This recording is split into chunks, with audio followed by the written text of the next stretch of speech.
السلام علیکم ورحمۃ اللہ وبرکاتہ. الحمد للہ والصلاۃ والسلام علی رسول اللہ. اما بعد اعوذ باللہ من الشیطان الرجیم. بسم اللہ الرحمن الرحیم.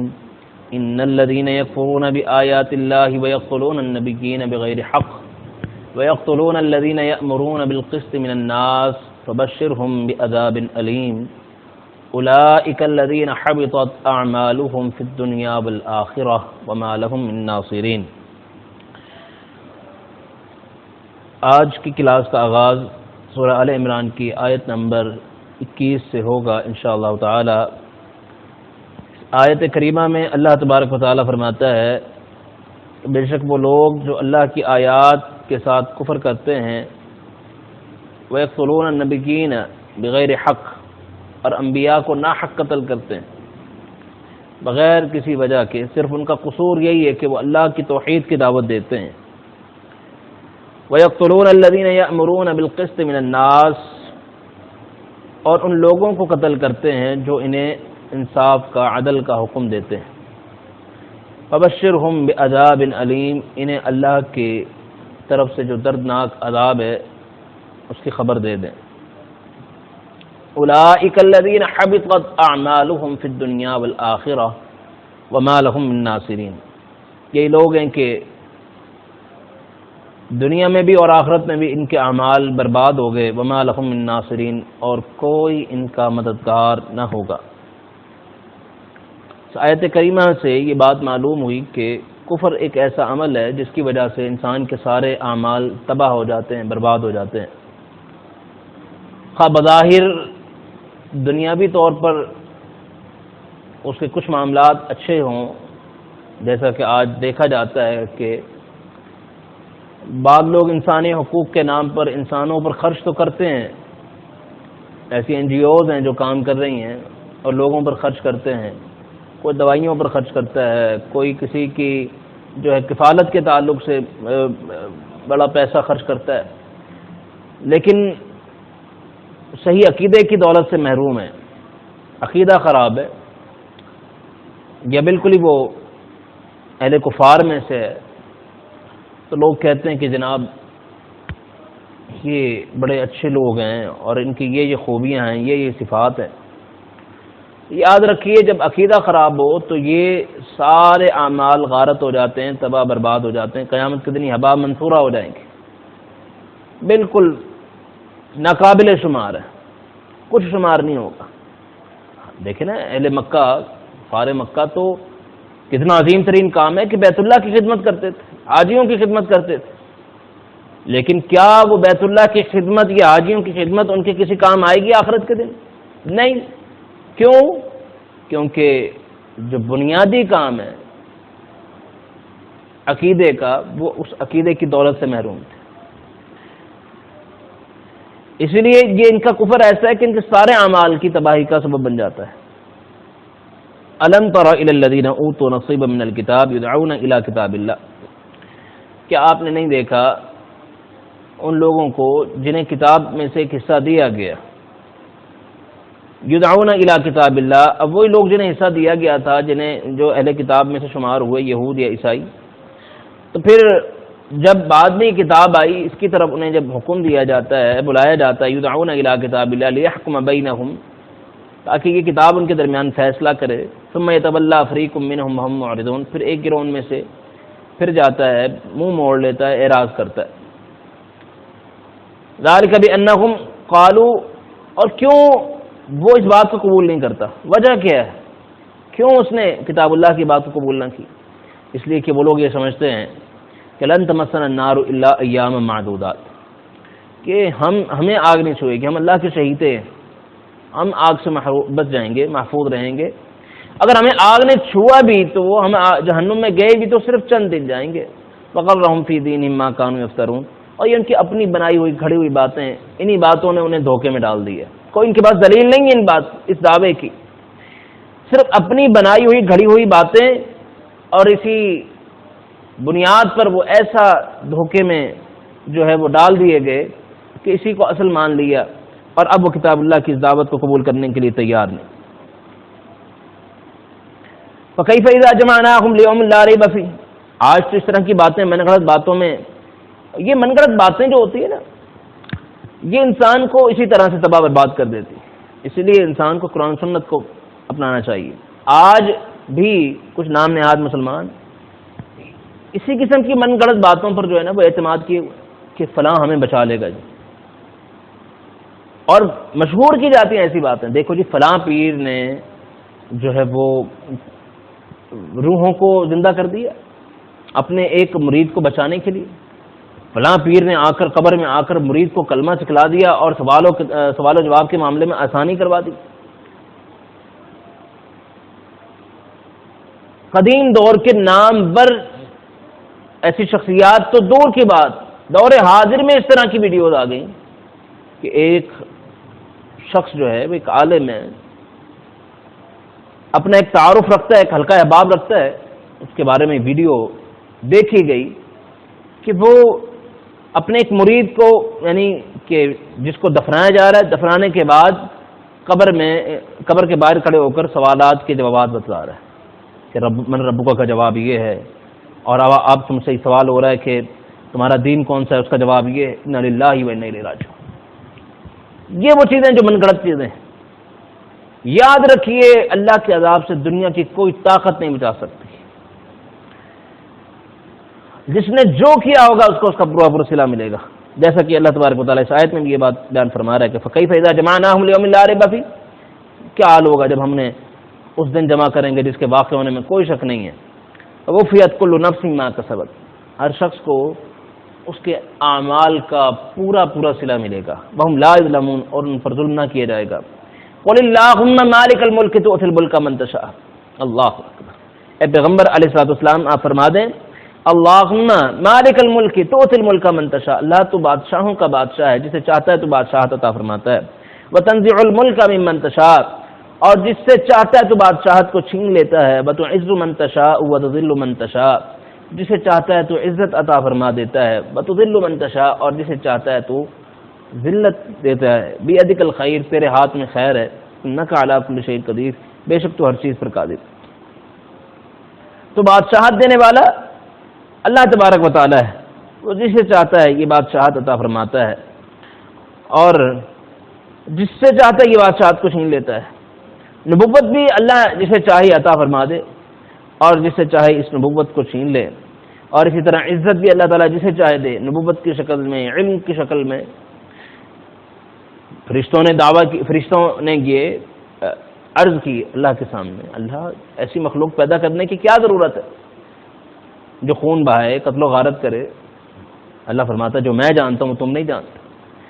آدم علیہ السلام کو پیدا کرنے کے بعد، علم سکھلانے کے بعد، پھر جو ہے وہی سوالات جب فرشتوں سے کیے، فرشتوں کو جواب نہ آیا، اور انہوں نے کہا سبحانک لا علم لنا الا ما علمتنا انک انت العلیم الحکیم، اللہ تو ہی بہتر جانتا ہے، ہمیں علم نہیں ہے. تو اللہ جسے چاہے علم دے دے. فرشتوں کو اس سے محروم رکھا اور سیدنا آدم کو وہ علم دیا، اور اس علم کے ذریعے سے یہ فوقیت بتلائی.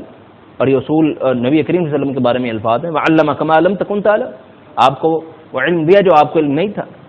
اللہ نے وہ علم عطا فرمایا، علم الانسان ما لم يعلم. تو علم کے ذریعے سے اللہ عزت عطا فرمائے. اور روایات میں ہے کہ یہ وَلِلَّهِ الْعِزَّةُ وَلِرَسُولِهِ، اور عزت تو ہے ہی اللہ کے لیے، اس کے رسول کے لیے، عزت تو ہے ہی دین میں.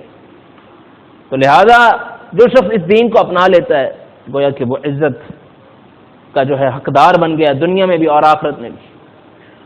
اور جو شخص دین سے محروم ہو جاتا ہے گویا کہ اس نے ذلت کا سودا کر لیا ہے.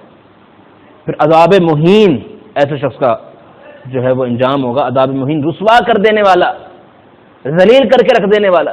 یہ عذاب ایک رسوائی ہے. پھر یہ عذاب ایسے لوگوں کا مقدر ٹھہرے گی. اس لیے اس عزت کو جو دین کی شکل میں ہے، یہ معزز دین ہے، اس کی وجہ سے اللہ تبارک و تعالیٰ عزت عطا فرماتا ہے. جو دین کو قبول کر لے اسے، پھر دین کو قبول کرنے کے بعد مزید اس کا علم حاصل کر لے اسے، پھر اس پر عمل کرے اسے، دنیا میں بھی اللہ تعالیٰ عزتیں عطا فرماتا ہے، اور آخرت میں بھی اللہ تبارک و تعالیٰ جو ہے اسے عزتیں عطا فرمائے گا جب اس کے درجات بلند کرے گا. جنت میں درجات. تولج اللیل فی النہار وتولج النهار فی اللیل،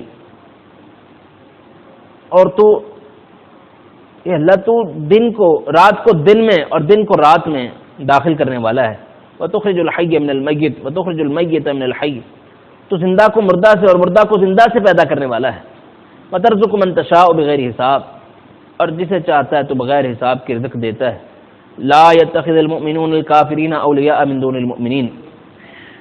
تو ایک اور یہاں اللہ تبارک و تعالیٰ کی قدرت کے مناظر میں سے یہاں یہ منظر نظر آیا کہ اللہ تعالیٰ دن و رات کا پیدا کرنے والا، اور وہ سارا نظام دن و رات کا چلانے والا، اور اسی طرح زندگی اور موت کا نظام بھی چلانے والا، مردہ سے زندہ پیدا کرتا ہے، جس کا ایک معنی یہ ہے کہ کافر سے مسلمان پیدا کرتا ہے، اور زندہ سے مردہ مسلمان سے کافر پیدا کر دیتا ہے.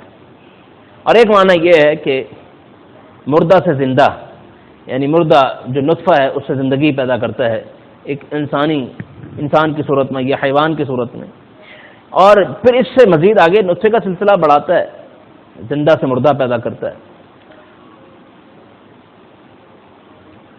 پھر آگے اللہ تبارک و تعالیٰ یہ حکم دیتا ہے کہ لا يتخذ المؤمنون الکافرین اولیاء من دون المؤمنین، مومن کافروں کو دوست نہ بنائیں، مومنوں کو چھوڑ کر کافروں کو دوست نہ بنائیں.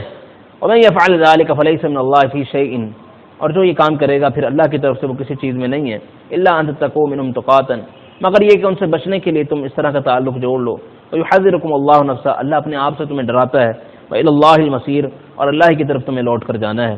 تو اس آیت میں یہ حکم دیا گیا کہ کافروں سے دوستی نہ لگائی جائے، جو ہمیں قرآن کریم کی مختلف آیات میں یہ درس دیا گیا ہے کہ محبت اور نفرت اللہ کے لیے ہونی چاہیے، جس کا تقاضا یہ ہے، جسے عقیدہ الولاء والبراء کے نام سے جانا جاتا ہے، کہ دوستی، محبت، الفت کا حقدار مومن ہے، اور نفرت جو ہے وہ کافر سے ہونی چاہیے. کیوں؟ کیونکہ وہ کافر ہے. اس لیے کافروں سے دوستیاں لگانا، تعلقات قائم کرنا یہ شرعاً جائز نہیں. ان کو دلی رازدان بنا لینا اور محبت ان کے لیے دل میں موجود ہو، ایسا معاملہ نہیں ہونا چاہیے. دلوں میں جو محبت ہونی چاہیے وہ مومنوں کے لیے ہونی چاہیے. اس لیے مومنین کی صفات بیان کی، عزت علی الکافر عزت علی المؤمنین، یعنی کافروں کے معاملے میں سخت اور مومنوں کے معاملے میں جو ہے وہ نرمی کا معاملہ ان کے اندر ہوتا ہے. رحماء بینہم کا صحابہ کرام کی صفات بیان ہو رہی کہ آپس میں نرم بالکل. تو ہمارا معاملہ ایسے ہی ہونا چاہیے. اسی لیے فرمایا کہ نبی کریم صلی اللہ علیہ وسلم نے مومن تو ایک جسم کے مانند ہے کہ جسم کے ایک حصے کو تکلیف پہنچتی ہے تو پورا جسم جو ہے وہ تکلیف میں آ جاتا ہے. یعنی آپس میں ایک ایسا ترحم کا، محبت کا معاملہ ہونا چاہیے، الفت کا معاملہ ہونا چاہیے، اور محبت کا معاملہ ہونا چاہیے کہ ایک دوسرے کے ساتھ ایک ایسا معاملہ ہو، محبت کا، تعاون کا معاملہ ہو، خیر خواہی کا معاملہ ہو. اور جیسی مثال صحابہ نے قائم کی کہ جس طرح انصار نے مہاجرین کی مدد کی مثالیں قائم کر دی. کیوں؟ ایک دوسرے کے لیے محبت کا ایک تعلق ان کے دلوں میں قائم تھا، جسے اخوت اور بھائی چارگی کا نام دیا گیا. یہ مسلمانوں کے دلوں میں ہونی چاہیے. اور کافروں سے نفرت ہونی چاہیے. نفرت کی ایک ہی وجہ ہے کہ یہ اللہ کا دشمن ہے، اللہ کے دین کا دشمن ہے، اور اللہ کے ساتھ بغاوت کرنے والا ہے، شرک کرنے والا ہے. اور ہم اللہ والے ہیں، اللہ کے دین کو قبول کرنے والے. اللہ سے تعلق کی بنیاد پر آپ اس سے جو ہے نفرت رکھتے ہیں، اور کوئی وجہ نہیں، صرف اس بنیاد پر کہ اللہ کے دین کو اس نے قبول نہ کیا، اللہ کے مقابلے میں کسی اور کوئی جو ہے وہ شریک بناتا ہے، لہذا اس کو میں کیسے اپنا دوست بنا لوں، کیسے دلی رازدان بنا لوں. ہمارے درمیان تو دشمنی کا تعلق ہو سکتا ہے. ہاں، دنیاوی مفادات کا تعلق قائم کیا جا سکتا ہے، لین دین کا تعلق، قرض کا تعلق، بیع اور شراء کا تعلق، خرید و فروخت کا تعلق، تجارت کا تعلق، جو دنیا کے اس طرح کے بعد معاملات ہیں وہ تعلق قائم کیے جا سکتے ہیں. بعض جنگوں میں جو ہے فوائد لینے کا تعلق، کہ ایسے لوگ ہیں جن سے آپ کا کوئی ایسا معاہدہ طے ہو جاتا ہے کہ کسی اور دشمن کے مقابلے میں وہ آپ کو جو ہے آپ کے ساتھ تعاون کریں گے اور آپ ان کے ساتھ تعاون کریں گے، ان کی جانوں ان سے آپ محفوظ ہیں اور وہ آپ سے محفوظ ہیں. اس طرح کا عہد و پیمان ہو سکتا ہے، لیکن وہ تعلق جس کا نام محبت ہے، دوستی ہے، اس کی کوئی گنجائش نہیں. یہ تعلقات موالات نہیں ہیں، تو دنیاوی ضروریات کے لیے آپ نے قائم کی. تو اس کی گنجائش موجود ہے، لیکن محبت، الفت، دوستی یا مواخات، اس کی کوئی گنجائش نہیں۔ آگے اللہ تبارک و تعالیٰ بیان فرماتا ہے قل ان تخفوا ما فی صدورکم او تبدوہ یعلمہ اللہ، تم چاہے اپنے دلوں میں چھپاؤ یا اس کو ظاہر کرو، اللہ تعالیٰ سے جانتا ہے، تمہارے دلوں کے راز بھی جانتا ہے اور جو کچھ تم کرتے ہو اعلانیہ طور پر اس سے بھی واقف ہے۔ وَيَعْلَمُ مَا فِي السَّمَاوَاتِ وَمَا فِي الْأَرْضِ، اور جو کچھ آسمان و زمین میں اللہ تعالیٰ جاننے والا ہے۔ وَاللَّهُ عَلَى كُلِّ شَيْءٍ قَدِيرٌ، اور اللہ تعالیٰ ہر چیز پر قادر ہے۔ يَوْمَ تَجِدُ كُلُّ نَفْسٍ مَا عَمِلَتْ، جس دن ہر نفس اپنے اعمال کو پائے گا، من خیر محضرہ، جو بھی بھلائی کی ہوگی اسے اپنے سامنے پائے گا، وما عملت من سوء، اور جو برا کام کیا ہوگا اسے بھی پائے گا۔ تودو، جب برا عمل دیکھے گا نا تو کہے گا تودو لو ان بینہا وبینہ امدا بعیدا، کاش کہ اس میں اور اس کی برائی کے درمیان ایک بڑا فاصلہ ہو۔ ویحذرکم اللہ نفسہ واللہ رؤوف بالعباد، اللہ تمہیں اپنے آپ سے ڈراتا بھی ہے اور یہ بھی جان لو کہ اللہ تعالیٰ اپنے بندوں سے بہت پیار کرنے والا ہے۔ قل ان کنتم تحبون اللہ فاتبعونی یحببکم اللہ ویغفر لکم ذنوبکم واللہ غفور رحیم۔ اے پیغمبر علیہ الصلوۃ والسلام، آپ کہہ دیں کہ اگر تم اللہ سے محبت کرتے ہو تو فاتبعونی، میری اتباع کرو، میری پیروی کرو۔ اتباع کس کی؟ رسول اکرم صلی اللہ علیہ وسلم کی۔ کسی اور ذات کو، کسی اور شخصیت کو قطعاً اس درجے پر فائز نہیں کیا جاتا، یہ خالصتاً اللہ کے رسول علیہ الصلوۃ والسلام کا حق ہے۔ جس طرح عبادت صرف اللہ تعالی کا حق ہے، بالکل اسی طرح اتباع اور اطاعت صرف رسول اللہ کا حق ہے۔ اللہ کا حق کسی اور کو دینا شرک ہے، کفر ہے۔ اسی طرح جب انسان نبی کریم صلی اللہ علیہ وسلم کی اطاعت والا حق کسی اور کو دیتا ہے تو بھی دائرہ اسلام سے خارج ہو سکتا ہے۔ توحید پر اگر حملہ ہو تو یہ عقیدہ توحید میں بگاڑ آ جاتا ہے۔ رسول اللہ صلی اللہ علیہ وسلم کی اطاعت پر اگر حملہ ہو، اس میں اگر کسی اور کو شریک کر دیا جائے تو عقیدہ رسالت میں جو ہے وہ کمی واقع ہو جاتی ہے، اس میں بگاڑ پیدا ہو جاتا ہے۔ تو عقیدہ توحید میں اگر کمی ہو تو بھی انسان دائرہ اسلام سے خارج ہو جاتا ہے، عقیدہ رسالت میں اگر بگاڑ پیدا ہو جائے تو بھی انسان دائرہ اسلام سے خارج ہو جاتا ہے۔ تو نبی کریم صلی اللہ علیہ وسلم سے ہمارا تعلق یہی ہے کہ جب ہم نے آپ کا کلمہ پڑھا ہے تب آپ کی اتباع کی جائے۔ یہ اتباع کا فائدہ کیا ہوگا؟ یحببکم اللہ ویغفر لکم ذنوبکم، اللہ تم سے محبت کرے گا۔ محبت کی وجہ کیا ہے؟ کیونکہ تم اللہ کے محبوب سے پیار کرنے والے ہو اور پیار کے ساتھ ساتھ اتباع کرتے ہو۔ آج محبت کی دو شکلیں نظر آتی ہیں۔ ایک شکل یہ ہے کہ صرف زبانی نبی کریم صلی اللہ علیہ وسلم سے محبت کا اظہار کیا جاتا ہے کہ ہم اللہ کے رسول علیہ السلام سے بڑا پیار کرنے والے ہیں، بڑی محبت کرنے والے ہیں، بڑا عشق رکھتے ہیں ہم اپنے دل میں اللہ کے رسول سے۔ آج ایک تو یہ انداز محبت، یقیناً زبانی محبت کا اظہار ہونا چاہیے، لیکن ایک شخص وہ ہے کہ جو سچا محب ہے نبی کریم صلی اللہ علیہ وسلم سے، واقعتاً پیار کرنے والا۔ اور یاد رکھیے نبی کریم صلی اللہ علیہ وسلم سے محبت کا معاملہ کیا ہے؟ آپ علیہ الصلوۃ والسلام نے فرمایا کہ کوئی شخص اس وقت تک مومن ہی نہیں ہو سکتا جب تک وہ نبی کریم صلی اللہ علیہ وسلم سے ہر شے سے بڑھ کر پیار نہ کر لے، محبت نہ کرے۔ تو اب ایک شخص اگر محبت کا دعوے دار ہے تو پتہ کیسے چلے گا کہ وہ اپنے اس دعویٰ میں سچا ہے یا جھوٹا ہے؟ کیا معیار ہے، کیا پیمانہ ہے کہ جس پر پرکھ کر تول کر ہم یہ فیصلہ کریں کہ یہ اپنے دعوے میں سچا ہے یا جھوٹا ہے؟ وہ پیمانہ کیا ہے کہ اس کا عمل بتلائے گا، اتباع بتلائے گی کہ واقعتاً یہ اللہ کے رسول علیہ الصلوۃ والسلام سے پیار اور محبت کرتا ہے، یہ صرف زبانی دعوے دار ہے۔ اس کے عمل نے فیصلہ کرنا ہے۔ اگر ایک شخص زبان سے دعویٰ کرے اور عمل سے نبی کریم صلی اللہ علیہ وسلم کی اتباع کرے، اس کا معنی یہ ہے کہ واقعتاً وہ اپنی اس بات میں سچا ہے۔ اس بات کو یوں سمجھیں، اگر ایک شخص یہ بات کہے کہ میں اپنے والد سے بڑا پیار کرتا ہوں، بڑی محبت ہے مجھے، اور کیونکہ وہ میرے والد ہیں اور میری یہ ذمہ داری ہے، میرا یہ حق بنتا ہے کہ میں ان سے پیار کروں، محبت کروں، لیکن اگر والد کسی کام کا حکم دے دے، بیٹا پانی لے آؤ، بیٹا چائے لے آؤ، بیٹا یہ کام کرو، اب بیٹے صاحب کرنے کے لیے تیار نہیں، بالکل انکار اور ہزاروں قسم کے بہانے تراشے ہوئے ہیں۔ بیٹا باپ سے پیار تو بہت کرتا ہے لیکن زبان درازی کی شکل موجود ہے اور بات ماننے کو تیار نہیں۔ کیا یہ واقعتاً بیٹا اپنے والد سے پیار اور محبت کرتا ہے؟ نہیں، اس کی محبت میں ایک ایسا نقص واقع ہو چکا ہے، ایک ایسی کمی آ چکی ہے کہ یہ اب اس جگہ کھڑا ہے کہ یہ اب اپنے والد کی بات ماننے کے لیے تیار نہیں. اور دوسری طرف وہ شخص ہے جو کہتا ہے میں اپنے والد سے پیار کرتا ہوں اور بس والد کسی حکم دینے کی ابھی کا ارادہ کرتا ہے اور بیٹا جو ہے فوراً سرخہ میں تسلیم کر دیتا ہے. یہ واقعتاً والد کے ساتھ اس نے سلوک کا حق ادا کرتا ہے، محبت کا کما حق کو اظہار کرتا ہے.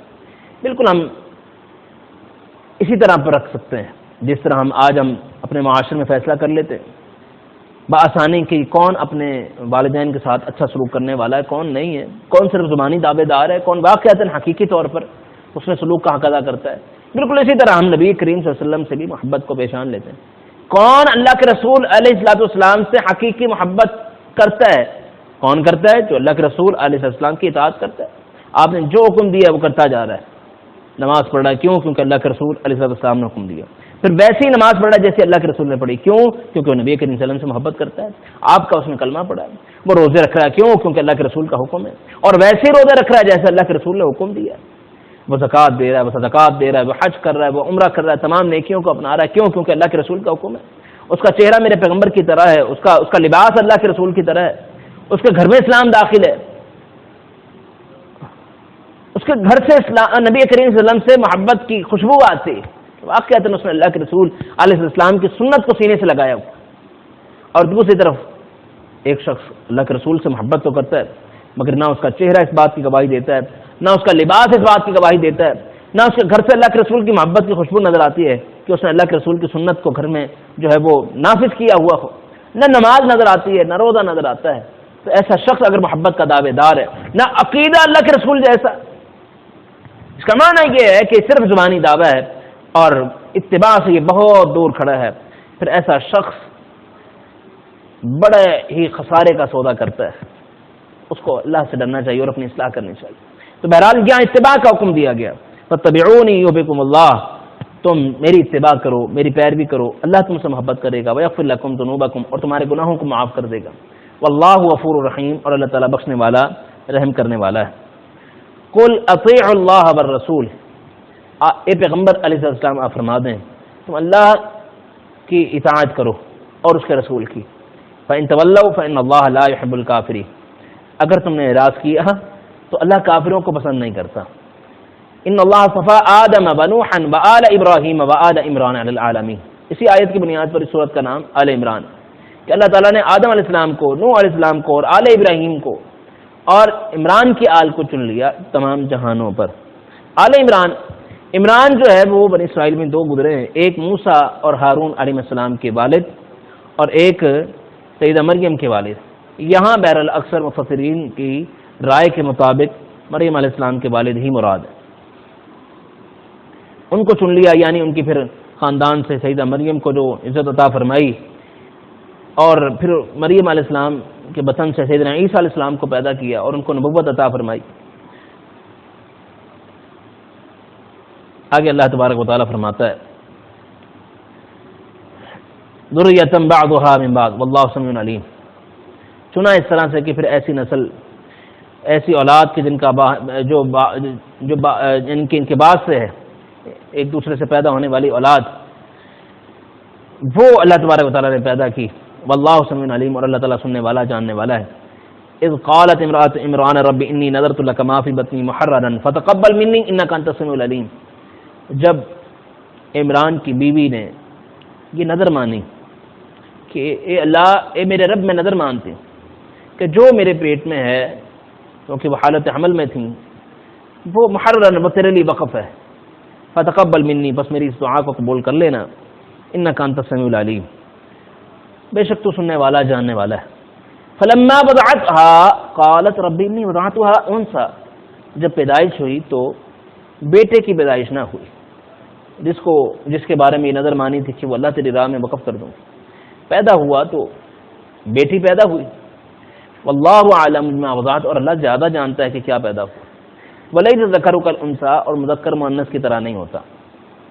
حالانکہ کہنا چاہیے تھا کہ لڑکی لڑکے کی طرح نہیں ہوتی، کیونکہ بہرحال لڑکی میں لڑکے کی بنسبت طبی طور پر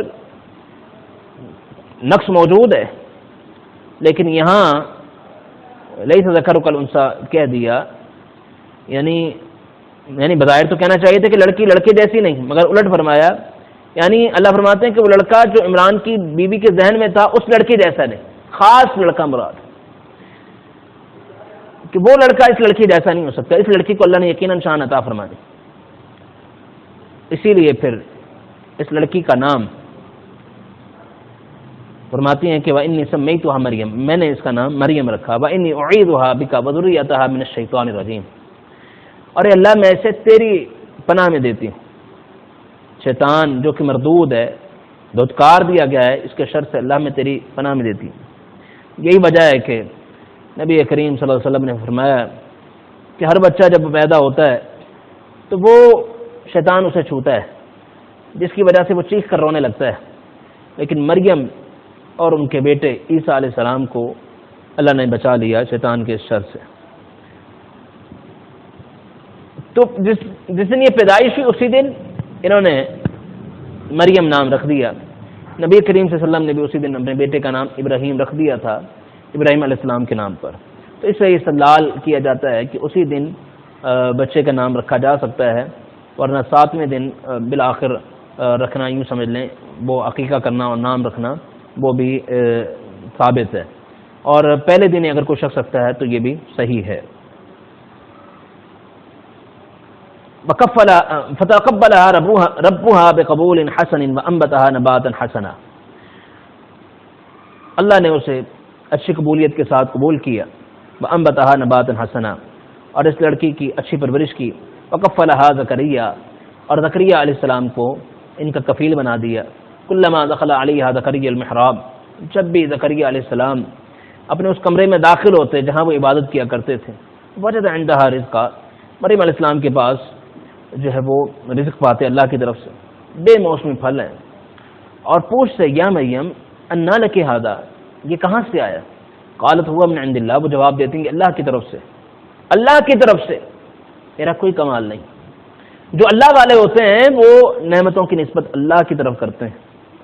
ہمیں یہی درس ملتا ہے کہ ہمیں یہ نعمتیں اللہ ہی کی طرف سے ملتی ہیں، اور ہمیں اللہ ہی کا شکر ادا کرنا چاہیے، اور ان نعمتوں کی نسبت اللہ ہی کی طرف کرنی چاہیے۔ لیکن بڑے بے وقوف ہیں وہ لوگ جنہیں اللہ مال دے، نعمتیں دیں، اور وہ اس دھوکے میں مبتلا ہو جاتے ہیں کہ یہ ہمارا کمال ہے، ہماری کمائی ہے، اور ہماری صلاحیتوں کا جو ہے نتیجہ ہے۔ نہیں، یہ اللہ کی دین ہے، اللہ کی طرف نعمتوں کی نسبت کرنی چاہیے۔ سیدہ مریم کو بھی یہ رزق اللہ نے عطا فرمایا ہے، اور وہ کہہ رہی ہیں کہ اللہ نے عطا کیا ہے، اللہ کی طرف سے ہے۔ ان اللہ یرزق من یشاء بغیر حساب، بے شک اللہ تعالیٰ جسے چاہے بغیر حساب کے عطا فرمائے۔ بس یہیں زکریا علیہ السلام نے اپنے رب سے دعا کی، وہ کیا دعا تھی، کس طرح سے کی، اس حوالے سے گفتگو انشاءاللہ تعالی ہم اپنی اگلی کلاس میں کریں گے۔ آج کی کلاس کو یہیں ختم کرتے ہیں اس دعا کے ساتھ کہ اللہ تعالی ہمارا قرآن کریم کے ساتھ تعلق مضبوط سے مضبوط بنائے، اور کبھی سے کبھی بنائے۔ سبحانک اللہم و بحمدک، اشہد ان لا الہ الا انت، استغفرک و اتوب الیک۔